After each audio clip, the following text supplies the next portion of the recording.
सध्याच्या वातावरणामध्ये आर्थिक सार्वभौम टिकवणं गरजेचं असल्याचं वंचित बहुजन आघाडीचे राष्ट्रीय अध्यक्ष प्रकाश आंबेडकर यांनी म्हटलंय। आज प्रजासत्ताक दिनानिमित्त आंबेडकर यांनी अकोल्यातील पक्ष कार्यालयासमोर ध्वजवंदन केलं आणि त्यांनी देशवासियांना गणतंत्र दिवसाच्या शुभेच्छा दिल्या आहेत।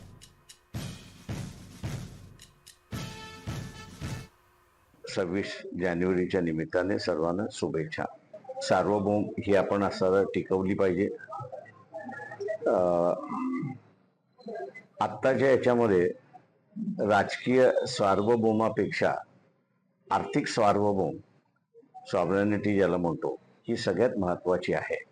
आक्रमण जे आहे ते एकमेकांच्या देशातली अर्थव्यवस्था कमकुवत कशी करता येईल किंवा ताब्यात कशी घेता येईल हाच आहे आणि ती सार्वभौम ती सॉव्हरेनिटी ही टिकवणं गरजेची आहे। त्यासाठी आपण सगळेजण प्रयत्न करत राहू। लोकशाही मराठी ऐका, पहा, जागरूक रहा।